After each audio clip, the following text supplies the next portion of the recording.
Fala aí, galerinha do ENA, aqui quem tá falando é o Roger. Eu estou aqui para mais uma aula de filosofia. Dessa vez a gente vai estar tratando um pouquinho sobre renascimento e também revolução científica, dois temas muito importantes e que têm uma certa frequência quando se trata de prova do Enem, né? Então, a gente vai estar tratando desse tema que muito provavelmente eu tenho quase certeza vocês têm algum conhecimento prévio, né? Já possam ter visto, né, no ensino médio de vocês, ou né, ainda foram estudantes de ensino médio, estejam vendo ainda. E é um tema que se situa na era pós-medieval, né? Na era pós-medieval, e que representa profundas alterações numa conjuntura cultural que era existente na Europa, né? A gente vale recordar que no período medieval era um período de larga e intenso poder na Igreja Católica sobre todos os ramos presentes na sociedade, seja econômico, seja político, seja cultural, social, né? Baseado numa relação teocêntrica, né? Que é aquela ideia de que Deus está no centro de tudo. Então, as explicações buscadas para explicar os fenômenos existentes na natureza e, e basicamente tudo que existia, né, todos os fenômenos, todas as realidades, era sempre buscar explicar a partir de uma perspectiva religiosa, a partir de uma perspectiva em que a religião fosse o ponto de partida, sendo ideias que fossem contrárias a essa perspectiva religiosa e dogmática, eles eram amplamente rechaçados, né? Basta lembrar que talvez um exemplo que vocês se lembrem e conheçam, né, do Galileu Galilei, que foi, digamos, condenado à morte, né, por conta das suas ideias, né? E depois ele voltou atrás, né? Aí ficou tudo paz e amor. Mas as ideias que eram contrárias ao pensamento da igreja, elas eram fortemente, altamente rechaçadas, né? Para lembrar aí a ideia do Tribunal do Santo Ofício. Então, mas como se deu essa ideia do renascimento? Como se foi propiciado é, este renascer, né? Esta revolução científica? Onde foi que ela surgiu, né? Então, falando em Idade Medieval, a gente se lembra, né, como já falei, de um amplo domínio da igreja e de que a forma de organização, né, vamos colocar assim, a forma de organização social era através dos feudos, né, que era justamente aqueles agrupamentos sociais onde tinha o senhor feudal, tinha, né, o seu vassalo, né, a relação de vassalagem, né, tinha o sucerano, que era o senhor feudal, e tinha o vassalo, e tinham os camponeses, né, que eram viviam num regime de servidão. Eles trabalhavam intensamente, né, plantavam, faziam toda a aragem, a planta, a cuidagem, né, da lavoura, né, e meio que, meio não, né, entregavam a imensa maioria para o senhor feudal, né, então por isso que é um regime de servidão, né. Então, a ideia do renascimento cultural, né, a ideia deste renascimento da revolução científica, ela se dá justamente dentro do espectro do mundo feudal. Mas em um determinado momento, né, saindo daquela ideia do mundo feudal de que se plantava único e exclusivamente o que se consumia, então se eu consumia 10 sacas de milho ou 10 sacas de grãos, vamos colocar ali numa entre safra, né, vamos colocar assim, então eu só iria produzir 10 sacas de grãos. Em um determinado momento, criou-se uma perspectiva de produzir além daquelas 10 sacas. Então, ao invés de produzir 10, eu produziria digamos, o dobro, produziria 20 sacas de cereais. Então, houve uma expansão da agricultura, por isso que está aqui representada a ideia de expansão da produção agrícola. E esta expansão da produção agrícola, produzir além do que era necessário, produzir além do que era o suficiente para a sobrevivência, ela representou um aumento produtivo. E este aumento produtivo foi propiciando a realização de feiras novamente. Mas por quê? Porque esta quantidade que ficava, esta sobra que tinha, ela era utilizada como escambo, né? O escambo, vale lembrar que era a troca de mercadorias. Por exemplo, se eu tinha cereais, mas eu queria uma ferramenta, eu queria um enxada, então eu ia dar uma quantia, né? Uma porcentagem dos cereais que eu tinha em troca daquela ferramenta. Ou se eu queria outro tipo de alimento, ou se eu queria comprar um animal, então eu dava uma parte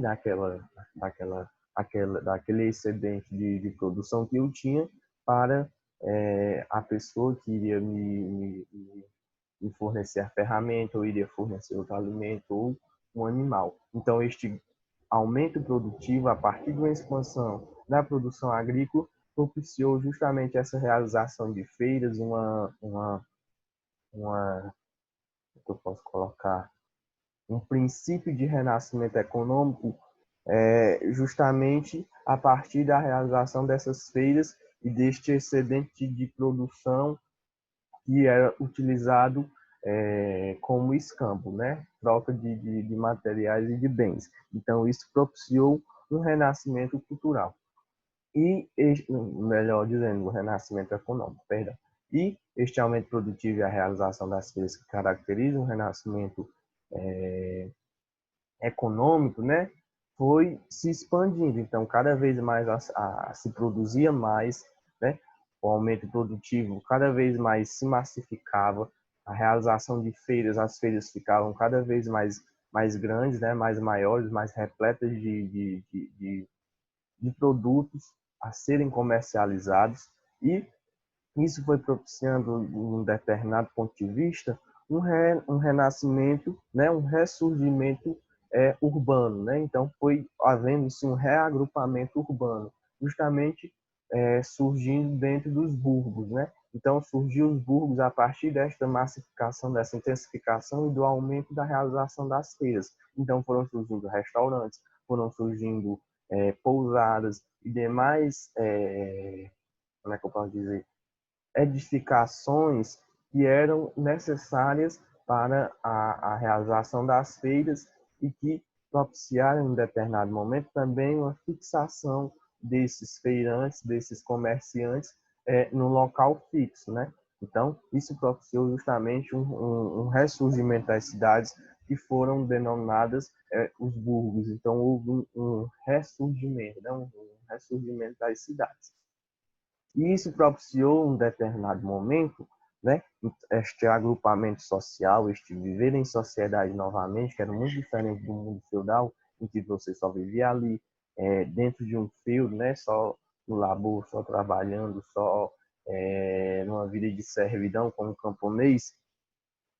Este reagrupamento social, né, esta, digamos, aglomeração, propiciou justamente o surgimento de novas ideias, ideias essas que eram contrárias e divergentes do que era pregado no mundo feudal, do que era pregado através dos dogmas da Igreja Católica, do que era prosperado, vamos colocar assim, não, melhor dizendo, propagado pelo senhor feudal. Então, toda esta cadeia de eventos, ela propiciou o surgimento de novas ideias, de novas formas de pensar que iriam contra, né, que iam contra o pensamento medieval, né, que era, mais uma vez eu repito, aquela ideia de dogmas católicos, de um teocentrismo. Então, houve um retorno a partir desta divergência de pensamentos da época medieval, um retorno da vida urbana e cultural, justamente baseado numa cultura, baseado na cultura greco-romana, né? Baseado justamente no classicismo, que era muito presente. Então, deixou-se aquela ideia de uma visão teocêntrica, né? Deus está no centro de tudo, e passou justamente para uma visão baseada nos valores do mundo greco-romano, que era justamente a razão, o hedonismo e o naturalismo. Vale lembrar que todas essas formas de pensar, todas essas formas de posicionamento, elas eram altamente rechaçadas pela visão medieval a partir da Igreja Católica teocentrista. Então, eles não buscavam, queriam pensar através da razão, porque a razão ela ia, de certo ponto, de encontro e divergia muito fortemente de tudo que a Igreja Católica previa. O hedonismo é aquela sensação de você libertar o seu prazer, de você buscar o seu prazer, e isso a Igreja é, rechaça. E essa ideia de naturalismo é justamente se basear numa ciência, no cientificismo.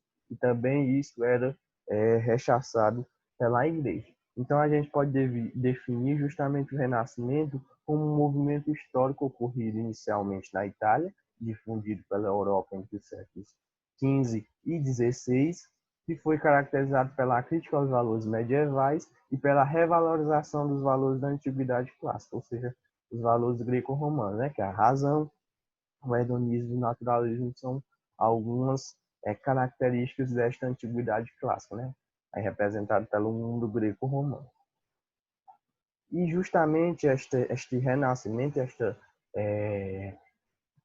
revolução científica, a gente pode botar como características justamente esta ideia do classicismo, né? A razão, eles buscavam pensar, né? Eles não simplesmente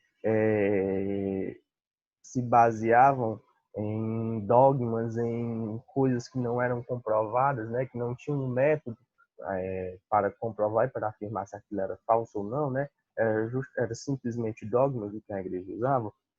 Então, nesta ideia de renascimento, de uma revolução científica, foi-se buscado, né, foi-se rememorado os valores clássicos justamente baseado na razão, baseado na ideia de buscar uma verdade, digamos, pura, né, uma verdade pura, sem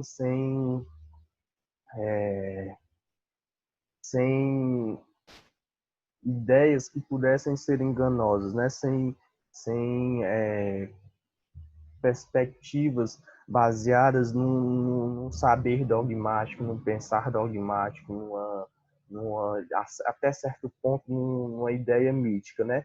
Então, eles buscaram no classicismo justamente rememorar e trazer de volta este pensar racionalmente, né? E eles também trouxeram do classicismo e desta antiguidade clássica e do mundo greco-romano justamente o que era oposto ao que a igreja, que o mundo medieval tinha como, digamos, como característica, né? Então eles trouxeram de volta o antropocentrismo, né? Que é o homem de Luciano, se não me engano, aqui de Leonardo da Vinci, né? Então o homem no centro de tudo, né? Representado por essa imagem, que é totalmente divergente e contrário ao que era o do valor medieval, que era o teocentrismo. Então, mais uma característica que foi propiciada por tudo que a gente já falou aqui no início da aula até aqui, que marca, denota uma característica deste renascimento, desta revolução. Então, foi-se buscar valores clássicos novamente, foi-se perdão, trouxe novamente a ideia do antropocentrismo, então o homem estava no centro de todas as coisas, trouxe novamente a ideia do racionalismo, né? Então, perdão, buscar pensar através da razão, não simplesmente através de dogmas, né? Buscar um método, né? Estabelecer um método de investigação, justamente para se ter uma verdade pura, um saber comprovado, não simplesmente dogmático e até certo ponto baseado em mitos. Houve-se novamente a denotação do individualismo, né? Então, voltou-se a valorizar o eu, passou-se a olhar mais para si, né? Então, esta valorização do individualismo, o naturalismo justamente relacionado com as ciências, com o pensar, né? Buscar métodos, né? Um certo empirismo aí também denotado e um humanismo justamente mais voltado para a ideia do homem, né? Voltado justamente nesta característica antropocentrista, não mais uma ideia teocêntrica, né? Então, olhou-se mais de uma perspectiva humanística. E essas são características muito fortes do período de revolução científica e de um renascimento, né? Então, saiu-se daquela ideia do mundo medieval, de uma ideia de teocentrismo, de uma ideia de valorizar os dogmas da igreja, de uma ideia de buscar viver única e exclusivamente de acordo com o que Deus queria, e passou-se para uma ideia, né, de rememorar os valores da antiguidade clássica, que é justamente a razão, o naturalismo, o hedonismo, né, o individualismo, este humanismo, a racionalidade, buscar pensar mais racionalmente e ter, ao contrário de um teocentrismo, um antropocentrismo. Então, o homem estava no centro das ideias, o homem estava no centro de tudo. Então, essas são características muito fortes e muito marcantes deste período de renascimento e de revolução científica, que marcou justamente o rompimento do ideal medievo, mas foi propositivo ao valorizar o homem, justamente por ter uma visão mais humanista, uma visão individualista e antropocêntrica, né? E esta revolução, este renascimento, ela foi propiciada justamente pela influência do mecenato sobre os artistas, né? Os mecenas, que eram aqueles, né? Os burgueses, vale lembrar que também havia um interesse muito forte dos burgueses, né? De quem tinha poder, né? De quem tinha um poder econômico, em haver sim um renascimento cultural, em haver sim um renascimento das cidades, justamente porque eles eram favorecidos por aquilo. Então eles tiveram uma forte influência, principalmente sobre os artistas, os pintores e os atores. E esta mudança de pensamento, um pensamento medieval para um pensamento mais moderno, né, sair da ideia do teocentrismo para o antropocentrismo, justamente valorizou o pensamento com a exposição e o enaltecimento da cultura e do pensamento humano, sendo muito importante para a filosofia por fazer com que o homem pensasse mais na sua realidade. Então ele iria se desvincular daquela ideia da religião, né? Porque a religião ela tinha a sua forma de pensar, tinha os seus dogmas, ela não aceitava que fossem buscadas novas perspectivas fora daquele caminho. Então, o Renascimento e a Revolução Científica, ela propiciou justamente o homem pensar mais na sua realidade. E também houve fortemente a valorização da arte do homem. Por exemplo, houve uma forte valorização novamente, né? A gente pode colocar dentro desses ideais clássicos que foram trazidos justamente pela ideia do corpo, a ideia de forma de pensar, né? Buscar pensar-se mais racionalmente. E a revolução científica justamente é de buscar explicar os fenômenos de forma mais racional, ao contrário, né? E a versão da religião que buscava pensar em uma perspectiva teocêntrica, uma perspectiva dogmática, sempre atribuindo a Deus. E a Revolução Científica, justamente por buscar um método científico, buscar maneiras que comprovassem verdadeiramente que aquilo seria verdade, não simplesmente dizer baseado em um pensamento religioso.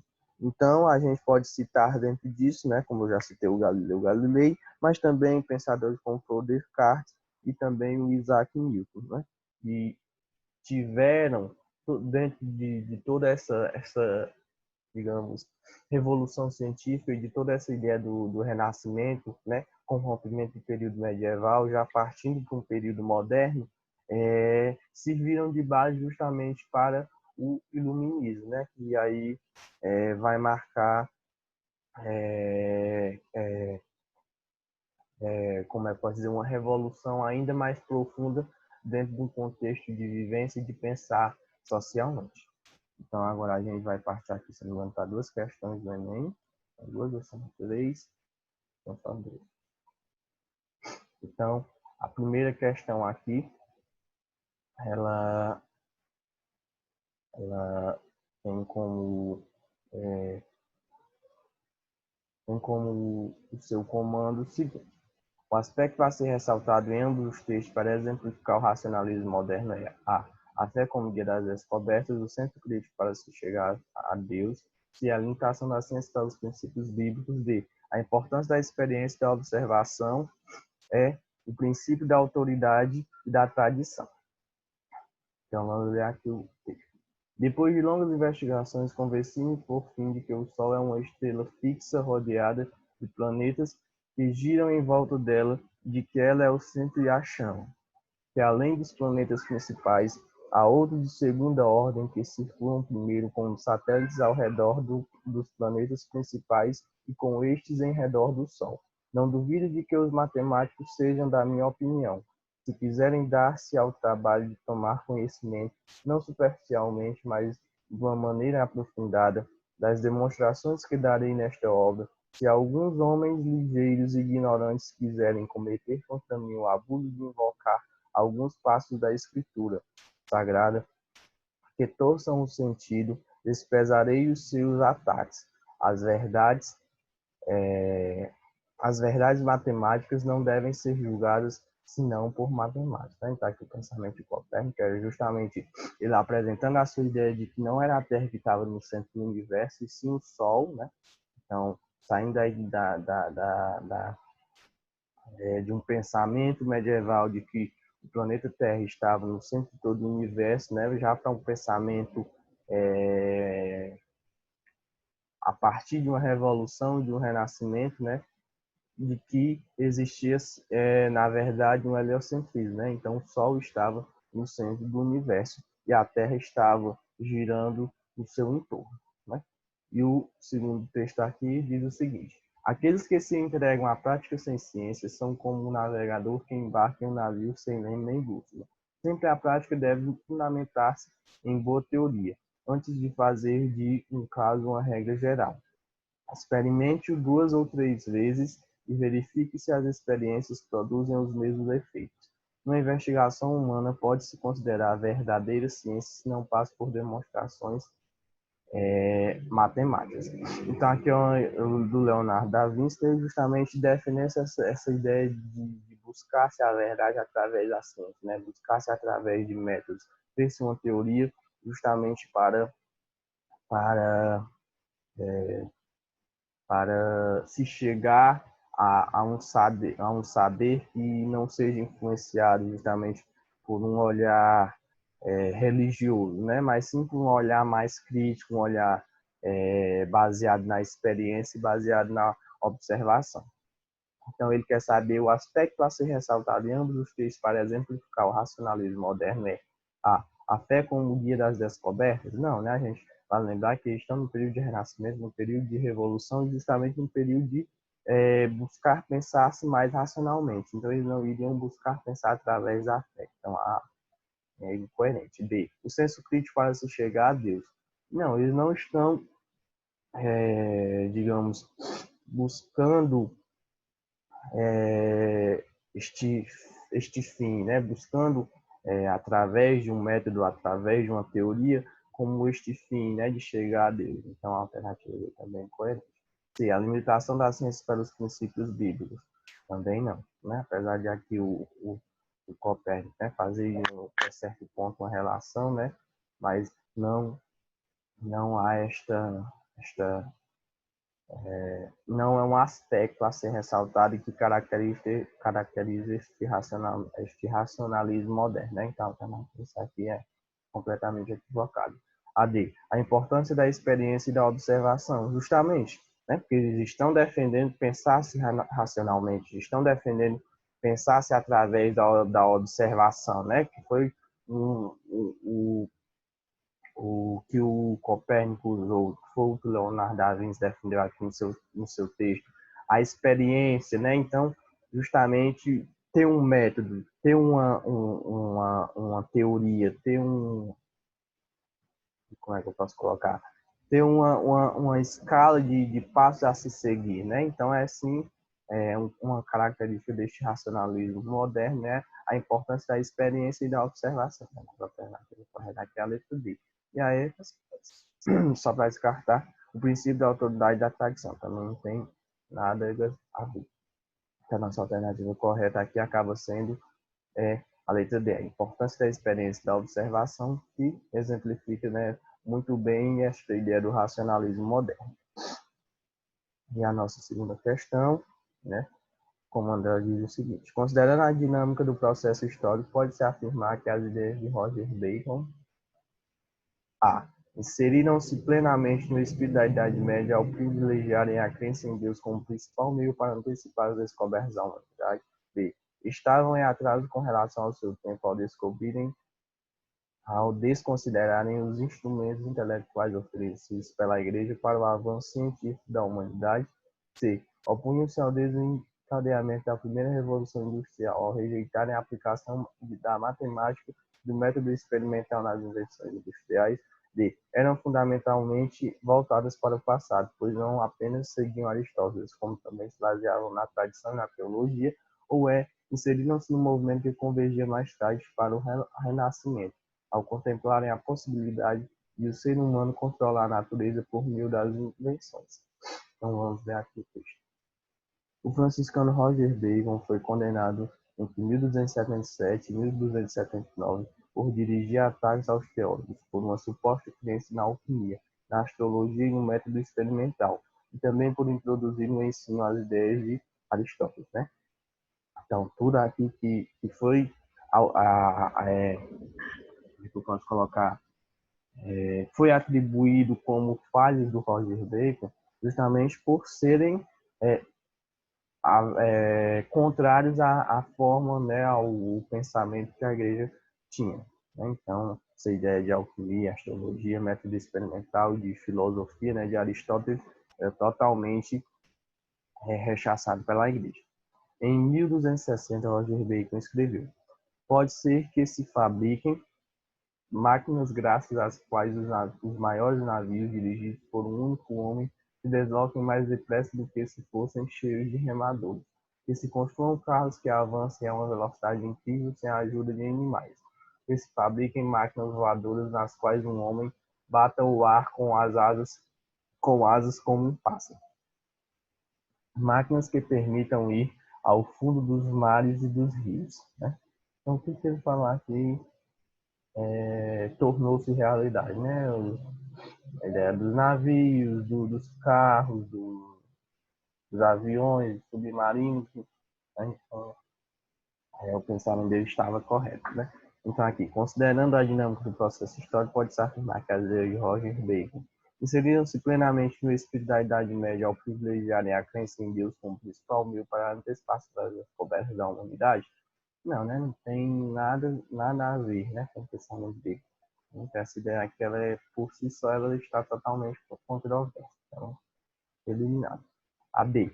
Estava em atraso com relação ao seu tempo ao desconsiderar os instrumentos intelectuais oferecidos pela Igreja para o avanço científico da humanidade? Também não, né? A lembrar que as afirmações e as ideias deles estavam à frente, não em atraso. A C. Opunham-se ao desencadeamento da primeira Revolução Industrial? Também não, né? Elas, digamos, sintetizavam ideias que depois foram sim postas em prática justamente na primeira Revolução Industrial, né? Aquela ideia da máquina a vapor, né? Dos trens, do navio. Então, você também é incorreta. A D. Eram fundamentalmente voltados para o passado, pois não apenas seguiam Aristóteles, como também se baseavam na tradição e na teologia. Não, né? Ele tinha, apesar de se basear e de inserir um ensino a partir de Aristóteles, né? E como é que eu posso colocar? E de pensamentos que foram assim trazidos na antiguidade clássica, né? A ideia de um método científico, de pensar mais racionalmente, elas não eram voltadas, né, fundamentalmente para o passado, né? Elas se baseavam em coisas do passado, mas justamente para vislumbrar, né, um futuro, digamos, mais promissor, mais, como é que eu posso colocar, mais desenvolvido, né? Então a alternativa dele também é correta, e a nossa alternativa correta aqui só por exclusão, né? A alternativa e o seguinte: inseriam-se no movimento que convergia para mais tarde para o Renascimento, ao contemplarem a possibilidade de o ser humano controlar a natureza por meio das invenções, né? A alternativa fala por si só e de acordo com o que o texto apresenta, né? Essa nossa alternativa aqui é correta, justamente pelos pensamentos que ele tinha, as ideias, elas serem muito características do Renascimento, né? Então, ele teve uma rememoração de um classicismo, passou a pensar-se mais racionalmente, né, a ter um método científico, a ter um método de analisar os fenômenos e as coisas ao seu redor, e justamente por ter essa ideia de um antropocentrismo, de uma valorização de um homem, de um homem sim ser capaz de controlar a natureza através das suas invenções, né? Justamente ela teve também foi ideia de um naturalismo, né? Então essa alternativa aqui sintetiza muito bem esta dinâmica, né? Então a nossa alternativa correta acaba sendo a letra E, né? E aqui também acaba sendo meio como uma revisão de umas características de justamente deste renascimento, desta revolução científica. Então, considerando a dinâmica do processo histórico, pode-se afirmar que as ideias de Roger Bacon, a alternativa E, inseriam-se no movimento que convergia mais tarde para o Renascimento, ao contemplarem a possibilidade de o ser humano controlar a natureza por meio de suas invenções. Então, a gente chega aqui ao final de mais uma aulinha. Espero que tenha ajudado vocês, tenha sido de bom grado e bom proveito para vocês. Caso tenha alguma dúvida, né, tenha surgido alguma dúvida ou nos estudos de vocês surja alguma dúvida, podem entrar em contato comigo com total disposição para buscar sanar possíveis dúvidas e possíveis incompreensões de vocês. Mas no mais, fiquem bem, se cuidem. Até a próxima. Bons estudos.